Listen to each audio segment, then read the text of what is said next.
12ویں چیز جس سے نماز باطل ہو جاتی ہے وہ تعداد رکعات میں شک کرنا ہے۔ بعض اوقات نمازوں کی رکعات کی تعداد میں شک کرنا نماز کو باطل کر دیتا ہے۔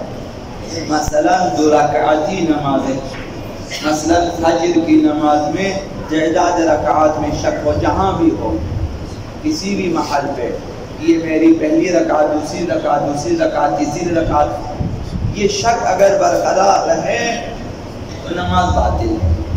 اسی طرح 3 رکعتی نمازوں میں، 6 رکعتی نماز مغرب، مثلا نماز مغرب میں اگر تعداد رکعات میں شک ہو انسان کو، یہ پہلی، دوسری، تیسری، مثلا تعداد رکعات میں شک ہو اور شک اپنی جگہ باقی رہے، تھوڑی دیر توجہ کرنے کے بعد، غور کرنے کے بعد اگر شک برقرار رہے، پتہ نہ چلے، گمان بھی حاصل نہ ہو کہ یہ پہلی رکعت ہے، دوسری رکعت ہے، دوسری یا تیسری، گمان بھی حاصل نہ ہو، شک اپنی جگہ برقرار رہے تو نماز باطل ہو جائے گی۔ آپ کو اس نماز کو توڑ دینا ہے اور دوبارہ سے اس نماز کو بجا۔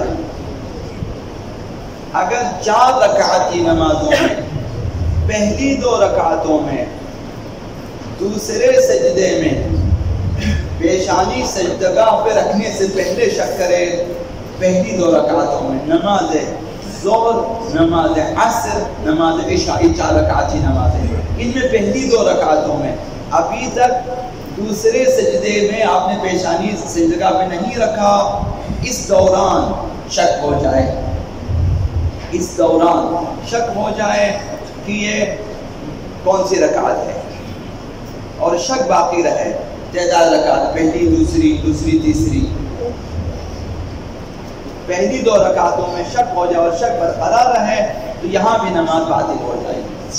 2 رکعتی نمازوں میں، 6 رکعتی نمازوں میں، 4 رکعتی نمازوں کی پہلی 2 رکعتوں میں شک ہو جائے اور شک برقرار رہے، نماز باطل ہے، یہ قاعدہ ہے۔ باقی جو صحیح شکوک ہے وہ آگے تیسری، چوتھی، مطلب ان میں ہے آگے۔ پہلی 2 رکعتوں میں، تعداد رکعت میں اگر شک باقی رہے نماز باطل ہو جائے گی۔ بعض اوقات وسوسے کی وجہ سے ہے، بعض اوقات انسان اس قدر وسواسی ہو جاتا ہے کہ ساری توجہ انہی چیزوں کی طرف ہے کہ یہ پہلی رکعت ہے، دوسری رکعت ہے، پہلا سجدہ ہے، دوسرا سجدہ ہے، اسی میں نماز ختم ہو جاتی ہے۔ یہ وسوسے کی وجہ سے ہے۔ وسوسہ دل کو نماز سے ہٹا کر انسان سے حضور قلب کو چھین لیتا ہے، خدا کی طرف توجہ نہیں ہے اور معنویات کی طرف توجہ نہیں ہے، معانی و مفاہیم کی توجہ نہیں ہے۔ یہ القاعات شیطانی میں سے، وسوسہ القاعات شیطانی میں سے، یہ کوئی اچھا کام نہیں ہے۔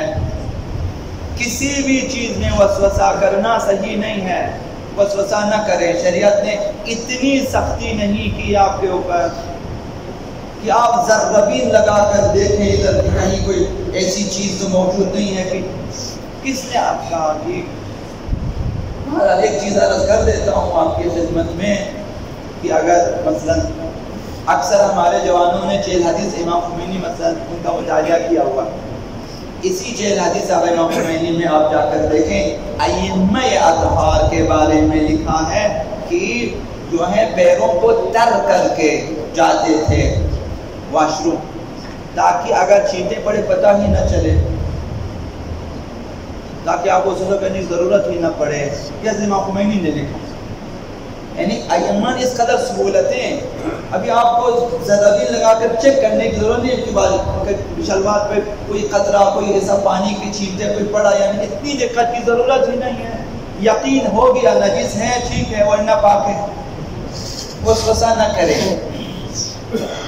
تو لہذا جو نمازی نمازوں میں تعداد رکعات میں افعال میں صحیح میں بعض لوگوں کا آپ نے دیکھا کہ وَلَضَّالِينَ میں اس قدر شک کرتے ہیں کہ ان کی نماز ہوتی ہی نہیں ہے۔ کئی جگہوں پہ ہم نے دیکھا ہے اب ولد کرتے رہتے ہیں، ان کو ادا نہیں ہوتا۔ یہ وسوسے کی وجہ سے ہے۔ کسی قاری کے پاس جائیں، جس قدر آپ کر سکے ٹھیک ہے، اس سے زیادہ آپ کے اوپر واجب نہیں ہے، جتنا آپ کر سکتے اتنا ہی کریں۔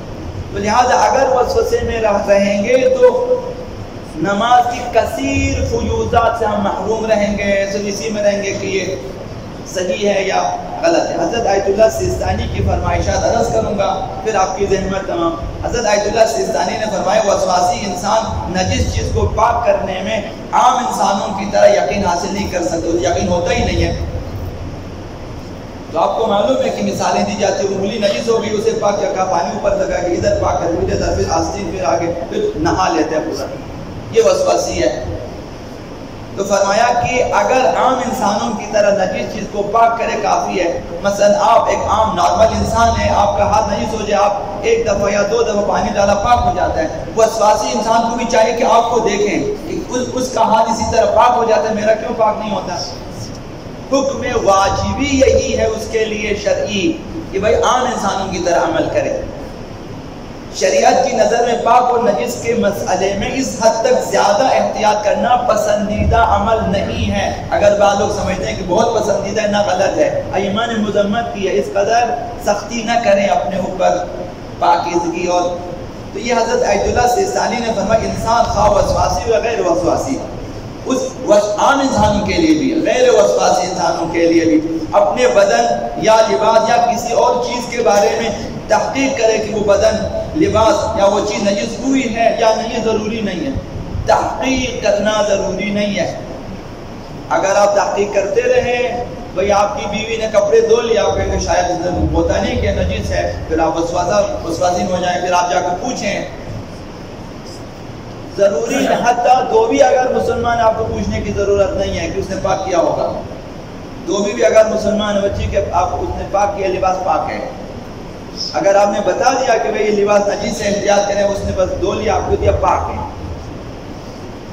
تو حضرت آیت اللہ سیستانی فرماتے ہیں مثلا فلاں چیز نجس چیز دوسری چیز سے ملی ہے یا نہیں ہے، اب اس میں وسوسہ کرتے رہیں، جب یقین نہیں ہے بس پاک ہے۔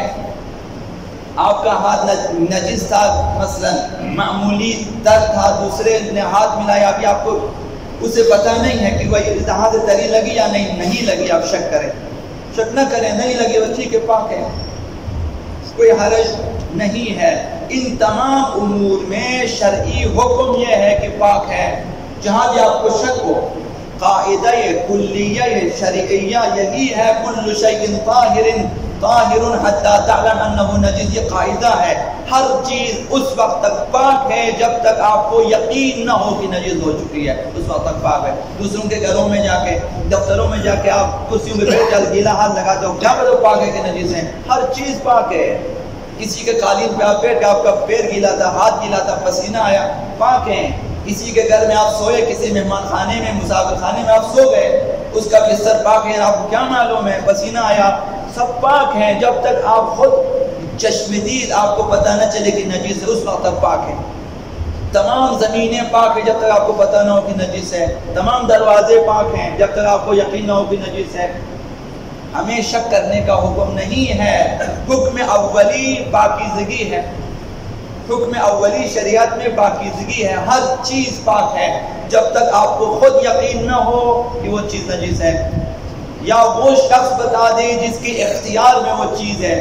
مثلا آپ کے گھر میں لباس، برتن وغیرہ جو ہے وہ خاتون خانہ کے ہاتھ، وہ کہے کہ بھئی یہ نجس ہے، کیونکہ پتہ ہے یہ اس کے ہاتھ میں، اس کے اختیار میں بس نجس ہے، ورنہ نجس نہیں ہے۔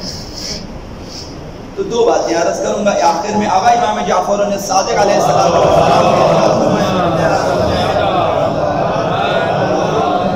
وسوسے سے بچنے کے لیے ایک نماز اور ایک دعا ہے، وہ عرض کروں گا آپ کی خدمت میں کہ امام صادق علیہ السلام فرمائے لیس من مؤمن یمر علی 40 سنہ، ہر 40 دن میں ہر شخص وسوسے نفسانی میں گرفتار ہو جاتا ہے، الا حدث نفسہ، وہ وسوسے میں گرفتار، یعنی وسوسے نفسانی میں گرفتار ہو جاتے ہیں۔ فرمایا 40 دنوں میں اگر تم وسوسے میں گرفتار ہو جائے، پاکیزگی میں، ناپاکی میں وغیرہ، حلال حرام وغیرہ میں وسوسہ ہو جائے، فرمایا فلیصل رکعتین، 2 رکعت نماز پڑھو، ولیستعذ باللہ من ذلک، اور پھر خدا و تعالی دعا کا خدایا مجھے وسوسے سے نجات دے۔